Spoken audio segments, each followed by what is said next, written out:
Salam Pancasila dan salam penegakan hukum, sahabat Rumah Pancasila. Akhirnya setelah sekian lama masyarakat menunggu-nunggu kejelasan tentang kasusnya Baim Wong, ternyata update dari kepolisian menyatakan bahwa kasus prank polisi ini ditingkatkan dari tingkat penyelidikan kepada tingkat penyidikan.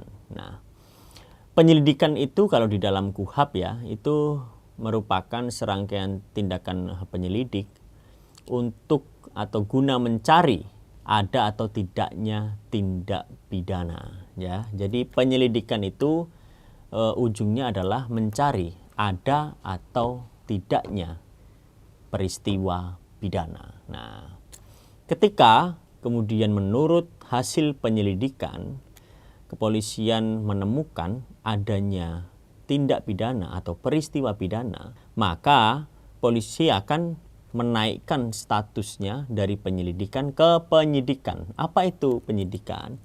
Penyidikan menurut KUHP itu kurang lebihnya adalah serangkaian tindakan penyidik untuk mencari alat bukti guna menemukan tersangkanya ya. Jadi dengan mengumpulkan alat bukti, nanti dengan alat bukti itu untuk menemukan siapa tersangkanya. Nah, ya kalau dilihat dari prank polisi ini, tersangkanya ya kemungkinan Baim Wong dan juga istrinya, karena mereka sama-sama bersekongkol untuk dan sepakat untuk menjadikan prank konten polisi ini sebagai konten yang diadopsi atau diproduksi secara publik gitu. Jadi ini yang menjadi persoalan bagi kepolisian karena sudah merendahkan martabat penegak hukum ya.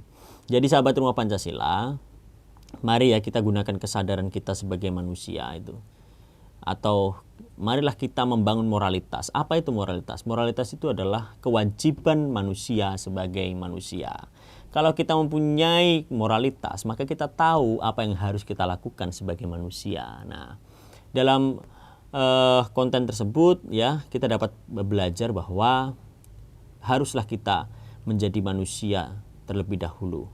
Sebelum kita menjadi orang kaya, sebelum kita menjadi orang sukses, sebelum kita menjadi orang berhasil. Karena apa?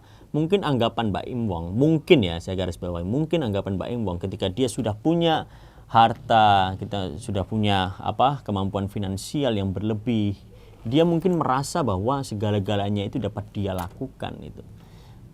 Padahal kehidupan tidak sesimpel itu. Jangan sampai kita berpikir bahwa kita punya uang lalu kita bisa bebas melakukan apapun. Jangan pernah kita berpikir bahwa ketika kita punya kekuasaan kita boleh melakukan hal apapun. Tidak boleh. Di atas hukum tertulis masih ada hukum alam. Nah, jangan sampai ya kita ditegur atau kena hukum alam. Itu lebih berat lagi nanti hukumannya. Jadi sahabat Rumah Pancasila, jagalah moralitas kita, integritas kita sebagai manusia agar kita tahu apa yang harus kita lakukan sebagai manusia. Jangan lupa ya tetap ikuti video-video Rumah Pancasila. Jangan lupa buka mata, buka telinga, dan buka hati kita. Salam Pancasila dan salam penegakan hukum.